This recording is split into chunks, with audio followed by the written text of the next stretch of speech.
Hello and welcome to the Society with Fatma Shaheen at PTB World. With elections just around the corner, today on our show we'll be talking about the upcoming elections, that too from various angles. We'll be shedding light upon the fact that when we do talk about elections, why is it so important then to ensure that these elections, the electoral landscape, the election process per se is not only inclusive, rather it is equally accessible to all, more particularly to women, to young people, to differently abled persons, or for that matter, even Pakistani minorities. Having said that, we'll also be shedding light upon the fact that when we do talk about our electoral policies, the laws, the constitution of the country, what role do laws particularly play when it comes to, basically laying down a framework for the electoral process, and in practice, to what effect, rather to what limit do we see the same being implemented? In this regard, we'll also be shedding light upon the fact that when we do talk about Pakistani media, what responsibility then lies on the media per se. And in this regard, we'll also be talking about both the advantages and, of course, the disadvantages of increasing use of social media. Whereas, of course, at one end, we do understand the fact that, social media has had that advantage of perhaps better connecting political parties with their respective voters. What we cannot, of course, ignore the fact is that it has also given rise to not rather various concerns, be it that of fake news, be it that of disinformation, or for that matter, growing concerns of misinformation too. How can we as a society ensure that the electoral process is not only safe, it is fair, it is secure, it is equally accessible for all? This is something upon which we'll be shedding light to. I have an extremely eminent panel with me here in the studio today. Let me introduce them to you. My first panelist for today's show is Muhammad Ali. He's a disability rights advocate. Assalamu alaikum ji and welcome to the show. Thank you.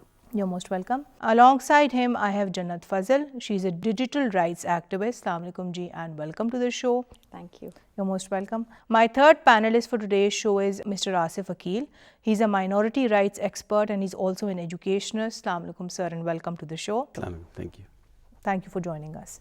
Before we start the discussion on today's topic, let's have a look at this brief report.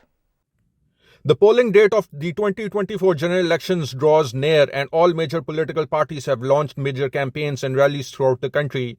Punjab tops the list with the highest number of registered voters. The largest province of the country has 72.3 million or 56.9% of the total registered voters, and its capital, Lahore, has 6.7 million registered voters. 266 candidates are contesting the city's 40 National Assembly and 813 are contesting its 30 Provincial Assembly seats. Lahore holds great significance for all political parties. Major political players contesting from Lahore include PMLN's top leader Nawaz Sharif from NA 130, Maryam Nawaz from NA 119, Shehbaz Sharif from NA 123, Hamza Shehbaz from NA 118, Khwaja Saad Rafiq from NA 122, Ayaz Sadiq from NA 120, and Atal Tarar and PPP's Bilawal Bhutto Zardari from NA 127. Jamaat-e-Islami, Istiqam-e Pakistan Party and independent candidates are also contesting various National Assembly and Provincial Assembly seats throughout Lahore. PMLN candidates are considered the strongest candidates in most constituencies of Lahore and most districts of central and northern Punjab due to the party's development and uplift projects which have created a strong grassroots support and voter base. This is why the party has won elections consecutively for decades in most major cities of Punjab, including Lahore. The election campaign rallies continue. The polling will take place on 8 February. Welcome back. We just saw this report. Now to get the conversation started with you, Ali, when we do talk about the electoral process, how do you see it changing over a period of time? And when we do talk about it from the viewpoint of people who are differently abled, how disability inclusive, how disability accessible do you find generally the entire electoral process to be? Well, look, I think there's a lot of evolution that has happened over time, generally in terms of democracy, in terms of elections, in terms of voter turnouts, and everything of that sort, because people have become more aware. Everything has come to the doorstep. It has become more accessible. There's more information that is out there. When we specifically talk about people with disability, the education percentage of such people has grown exponentially. And when they have come into the mainstream discourse, they have felt that they have the right to vote as well, like other individuals that coexist with them in society. But obviously there are certain structural issues that they face in exercising this particular right. For example, there's like obviously wheelchair accessibility is a problem. There are no proper ramps for these people to actually go out there and cast their votes. There are no voting machines that speak out symbols. So at the end of the day, whoever is casting their vote on their behalf or telling them the symbols has some degree of authority over them. Right. And when we talk about this from the viewpoint for people who perhaps would want to contest for public office, perhaps we can also take inspiration from countries like the UK has funds dedicated for people who are running for public office, that too who do belong to the differently abled community. So perhaps you see measures like these would also ensure that the electoral process, elections per se, they are generally more inclusive of differently abled persons? So interestingly enough, America, UK, even smaller countries like Norway, Sweden have had ministers who are differently abled, whether hearing impaired, visually impaired, whether physically impaired in terms of walking. So these funds are one thing. In the ADA, there's no structural barrier for you to entry. The nomination papers that you submit become audio visualized, become typed in that context. Also, the ADA gives you provisions in America to actually, like, if you are a disabled candidate, you can actually campaign by devices that are sort of like that bridge the gap between the able-bodied and between the disabled. So all of these measures can actually be cross-applied within our society as well. Because in a democracy, everybody should have the right to actually stand up for elections. Of course, Ali, that too in line with the constitution of the country. On which I'll come to you, Jonathan. Here we must talk about the need to ensure that, yes, when we do talk about inclusivity of the electoral process, women by that yardstick, they are also included in it. So as the only female voice, rather the female panelist on the show today, how do you see women participation growing not only in politics generally in the country, but also in the electoral process? I think if we look at how social media has played a role, we have to understand it's a two-edged sword. Although women are accessing it, they're getting more aware. A lot of women voters, you would see, we've seen it happening. Voter turnout was great. Especially a lot of women have started understanding the political system. Earlier, perhaps like a few decades ago, women wouldn't even talk about politics, but now they are. Generally, women are having these conversations. But we also have to understand that there is a gender digital divide, and we have to address that, because if you look at it in global south especially, it's larger. So a lot of women do not have access to technology, do not have access to their mobiles. Even if they do have access, they're not allowed to use, or they're not allowed to navigate those spaces. They're not taught how to. So it's very important that we also understand that. But in this regard, we've also seen some positive steps being taken, especially when it comes to ensuring that, yes, women's political participation is something which is ensured. We do see, the establishment of the Women's Parliamentary Caucus too, which is of course a great platform. But do you not feel here that when we talk about overall improving women's representation in the political process, that is something that we need to work upon? Because we have seen that, in countries like Rwanda, women are given generally a 30% quota in the parliament. Women representation over the years has increased in the political system. But I think it's very important for us to recognize their voices also need to be heard. I guess they're not being heard at the moment. And they're usually the ones suffering from online gender-based violence. So these are the issues that we need to work on. Yes. But you see, on the contrary, then we also see not one, rather quite a few female ministers making it to the cabinet as well. Yes. And that is something that we also have been seeing evolving over a period of time in the last couple of years. So again, that is definitely a very positive step. Yes. So coming towards you, when we do talk about minorities representation in Pakistan's political process, in Pakistan's electoral process, so to speak, how would you categorize it to be? How do you feel have we as a society evolved so as to take minorities, who are a very important part of our society, to be part of this process? First of all, thank you very much for inviting. welcome. And the issue of religious minorities is particularly important when we discuss about political participation and the process. Religious minorities have been since 1947 actively participating in it. But then we had an era where the separate electorate vote was introduced. And then in 2002, it was again reintroduced a system where we could vote on the general seats.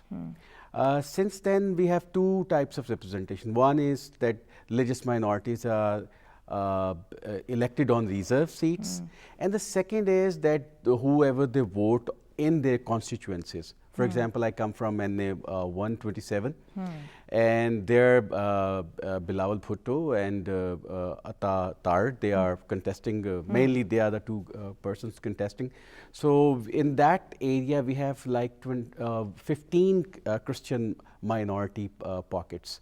So we will be voting for the general candidates. And over the years, we have seen that minorities are more vocal about political participation. Yes, there have been concerns that how these people on reserve seats perform, but apart from that, yes, participation of minorities has increased. Definitely, sir. On which I'll come to you, Ali. And here we must talk about not one, rather the various problems that differently able persons do face in Pakistan, that too when it comes to exercising their right to vote.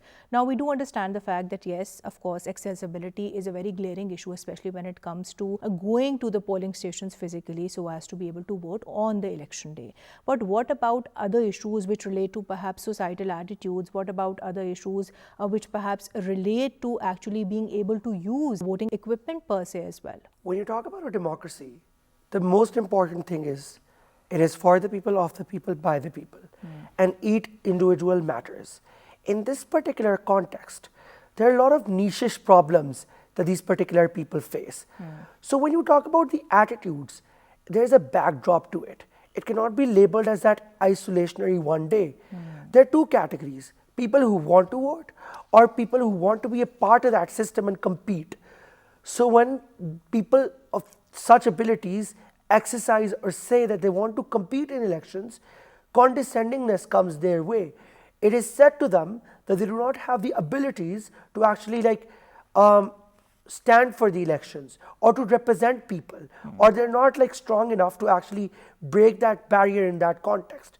When we talk about people who want to vote, it is not told to them how important is their vote in the elections of that particular person. Number two, it is also further marginalized when they come down to vote in the polling stations. There is no help for them. They don't feel welcomed. And because of that, it is hard for them to come back and vote in the next elections. And also then depends on the particular disability that any person might have. So, what about somebody who might be visually impaired? What about somebody who might have a cognitive disability? Coming to that. So when we talk about visually impaired people, the most important thing is to communicate to them the different symbols, to have machines like in the UK which tell you, this is a lion, you put your hand here, you will vote yourself.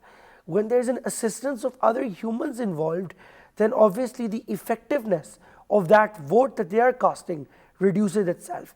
When we talk about hearing impaired people, they're not able to hear speeches. So for them, there should be more visual sort of data available so they can cast their votes more effectively and become more aware by that visual data. Right. Thirdly, if we talk about physically handicapped people, I already talked about ramps, but more than that, if there are no ramps available, wheelchairs should be there, people should be there, staff should be dedicated for bringing these particular people from their cars to the polling stations. Right, and the staff should be trained accordingly too, Yes. because a lot of times we see people who might want to exercise their right, they might be stigmatized to do so because perhaps they might not have the right arrangements in place to actually facilitate a differently able person's right to vote. Jannat, coming towards you, when we do talk about the role of social media, we just cannot ignore the fact that over a period of time, technology, social media, that has completely changed the electoral landscape in Pakistan, be it in terms of the build-up that political parties do have, the campaigning, or for that matter, even increasing the voter turnout, especially when it comes to the younger lot. Overall, how do you see social media impacting the electoral process, either for the better or for the worse? I think it can be used for the better and for the worse, both. It is a double-edged sword. Because we have to understand that, yes, we can reach to masses through social media. We can change narratives. We can help them understand what their participation means. how important it is to participate in this process and how important is their vote and why. But on the other hand, we have to understand that AI and social media is being used to change perspectives and To shape public discourse. and yes, and we've seen that how you can actually change the whole perspective, and then you can make sure that your voters, the people, their data is being used. So basically, you're influencing them, which needs to be understood also. So I think Right. yes, although you're increasing participation and giving awareness, but you also need to understand the downsides of it. Right, Jannat. But coming towards you, Asif Saab, when we do talk about the extremely important role of media, more particularly of mainstream media, how do you propose can mainstream media, especially electronic media, work so as to ensure that, yes, the various segments of the Pakistani society, be it young people, be it women, be it differently abled persons, or even minorities for that matter, they get not only fair but also unbiased coverage, that too during the election process? I think one aspect of the religious minorities is that they have a swing vote in dozens of constituencies. So they have that political importance, and media can cover it. There's need to actually dig deep and understand how these issues are related to the society at large. And by that, they can actually connect their issues with the rest of their viewership. Otherwise, most of the time for them, it's a challenge that they do not have a good rating when they are covering such issues of marginalized communities. So I think there is need for more investigative journalism involved when they are covering such issues. Right, sir. But do you not feel here when we do talk about the very important role of social media, in instances more than one, should be given that credit of putting forward issues of minorities in the country? Religious minorities actually using social media. They have started several channels on social media to grab the attention of mainstream media, even if it is not covering their issues, but they are able to highlight them. And one important aspect which I want to share is our campaign of Sweepers are heroes. It has received international recognition. We are highlighting how sanitation workers are treated, how they do not have safety equipments, and how their salaries are not given, and that this type highlighting them. But by doing this, we have actually, after highlighting it on social media, several mainstream media channels, television channels and newspapers have now covered our campaign. Right, they've taken it up. And in this regard, this very interesting campaign of yours, which is very particularly actually geared towards not only educating but also sensitizing minorities in the country about the need for them to vote, about the need for them to exercise their right to vote, that too cautiously, that has also been trending on Twitter. So tell us more about that as well. We have launched a campaign in NA 127 with 14-point agenda of development of religious minorities. And in the first phase, we handed out handouts to every Christian household in NA 127. There are 15 Christian neighborhoods, and we have gone to each household, and then we collected data from them. What are your issues?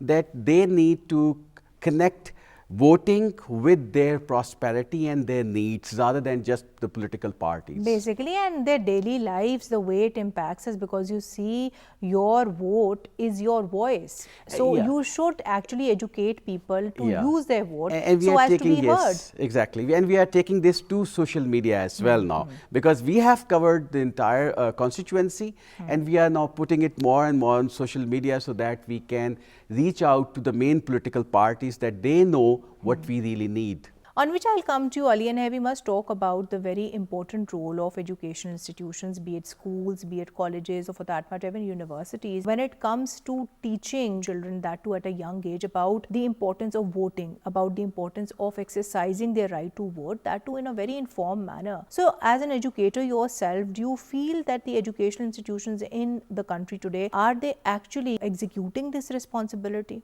Look, I think there are two phases of a person's life: primary and secondary socialization. The child has an impressionable mind. He grows up in a school, and when he is inculcated, when he's told these particular things there, it imprints on his mind, and he goes out to vote. So what schools can actually do is to actually make these things part of the curriculum, tell people the importance of democracy and how they're custodians of forming governments, and what impact can that vote have on greater society in terms of all of that.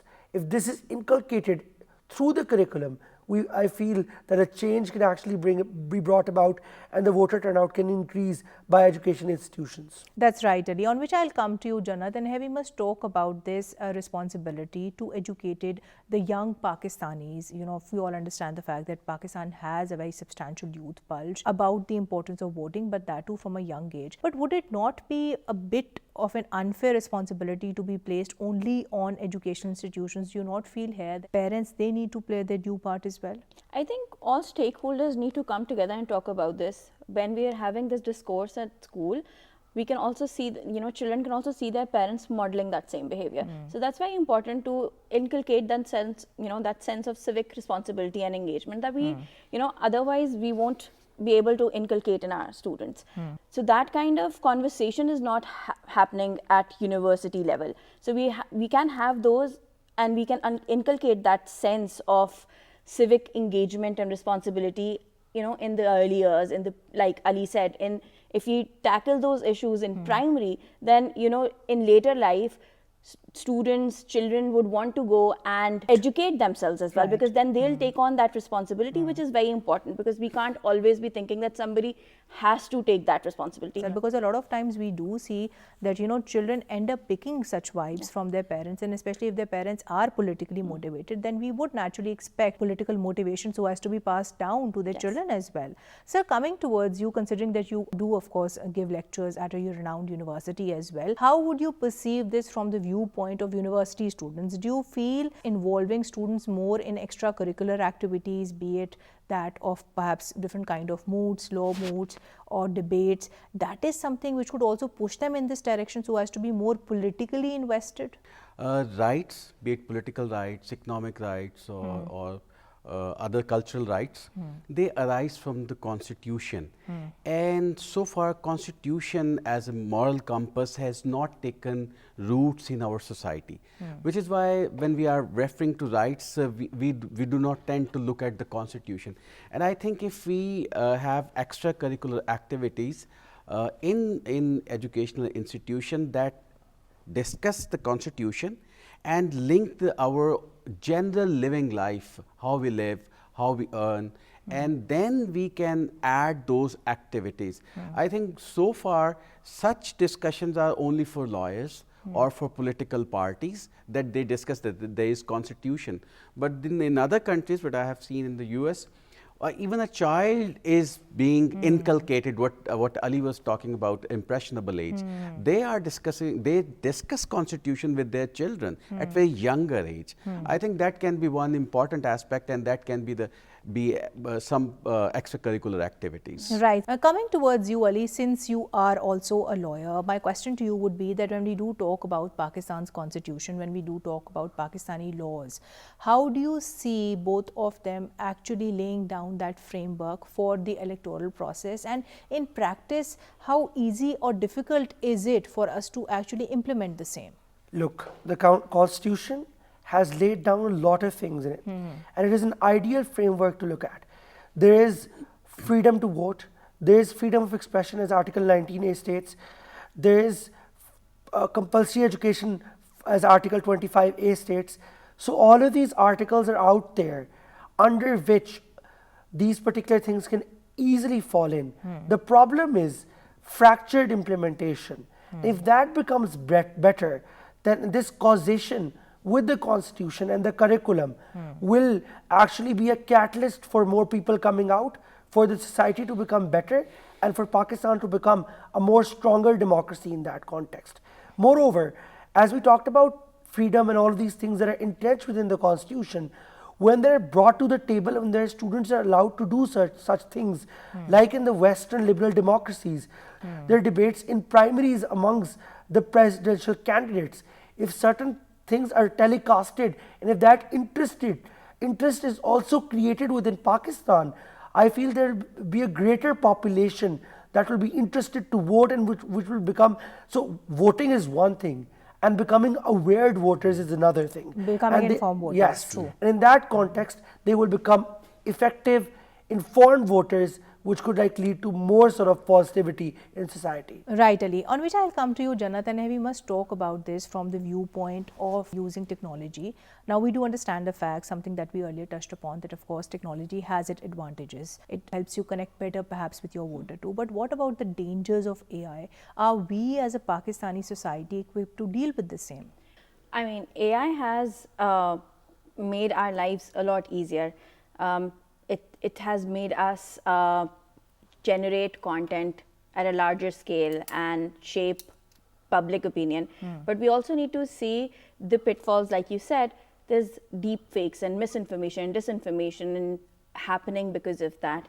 It is being used to create such videos that actually look like real ones, but then they are being used to change public narrative and shape opinion. So that is something that we need to be aware of, because with AI, there's so much more that will come with it. When you are collecting so much data and using it, and it is being used, but I don't think we are yet prepared to understand what it may The bring dangers with that it. it does Yes. bring with it, and in this regard, of course, understand the fact that a lot goes on the respective user too. We need to publicly educate people about the dangers of the same too. On which I'll come to you, sir. So when it comes to responsible usage of the internet, how do you propose can that be done? Because we do understand the fact that with growing usage of the internet, there have been concerns of online hate speech, there have been concerns of defamation, of fake news, and of course of misinformation too. How do you propose can people who are using online spaces steer clear of the same? Because this again is a very pressing concern, that too not only on the election day itself, but also of course all these days which are leading up to the elections too. During elections, I think it is important that should highlight which laws are relevant to such crimes related to online defamation or other things, and also political parties need to take some responsibility. They need to come up with more generic words rather than taking it to a personal level, as we have seen in the past. More people are talking about the families and the opponents' relations and other things. I think during election it will be very important to keep note on how things are discussed on social media. People generally like us who are sharing and liking any post, so this all will matter. So Right. these So are the everybody areas. in that regard, you're saying, needs to exercise some level of Yes. responsible constraint Yes. that way. Yes. Something which doesn't hinder their right to access the online spaces and use the same, but do it in a manner which More then doesn't responsible, intrude, yeah. of course, the other person's dignity. To which you wanted to add something. Yes, I think it's also very important that we have this discourse with the social media platforms, because they need to be aware of what is happening, and they need to have allocate more resources to the content that is being produced in regional languages, because then that that language is used to produce disinformation, misinformation, and that they need to understand and they need to help in moderation of that content, because otherwise we won't be able to, or governments or people on their own won't be able to do it. Right. So again, it is a collective has to be. responsibility of the society Yes. at large. We Yes. all need to be extremely responsible Yes. and do our due bit in this regard too. On which I'll come to you, Alian, before we conclude today's show. So how do you then propose that when it comes to ensuring young people's participation in the electoral process, especially young people who perhaps might belong to the rural parts of the country, how do you propose can that be done? What kind of initiatives do we need in place? What kind of perhaps motivation do we need to give them so as to be able to exercise their right to vote? Because voting is definitely something which will not only change their future but the nation's future too. Pakistan is an agro-based economy, and because of that, the majority lives in the rural areas. There are a few problems that we face at this stage. Number one, if we look at the rural setup, there's a lot of feudalism. Number two, as you talk about social media, it can actually be a very big catalyst because the internet and the phone has become so widely available. People have used it so much. There should be dedicated marketing for the electoral process in these particular areas. Lastly, this problem is not only linked to like youth, it is also very pertinent to women. Right, Ali. To which I would want you to add further to, because when we do talk about this, what is equally important is that we ensure that yes, the electoral process is not only inclusive, it is also accessible and it is safe for everybody too. Women and everybody else feels safe when they're going out and casting their vote. They have to incentivize this process because you know, women in our country, they do not get to go out and they have accessibility issues, so they need to somehow address that. We have to have conversations around how we can make, you know, how it's important for everybody, all citizens, and why they all need to cast their vote. We have to change that narrative, and that stigma needs to break. And also media hai. You see, Yes. media literacy is very important, and then Yes. public education. Yes. I would respectfully beg to differ here, because I feel that, you know, all the stakeholders, they need to be involved, be it Yes. educational institutions, be it from your household, your parents, be it the media, or for that matter, even social media. This is something that we were earlier discussing Yes. too. On which I'll come to you, Saran, before we conclude today's show. So what are the factors which we need to, of course, overcome the barriers, so to speak, which then impede a minority's, you know, access to the electoral system, and how do you feel can the same be done? Turnout of a minority vote can be improved if the political parties are directly related to the religious minorities. If they connect with them, with their candidates, actually reach them. They do not have the middle persons from the religious minorities.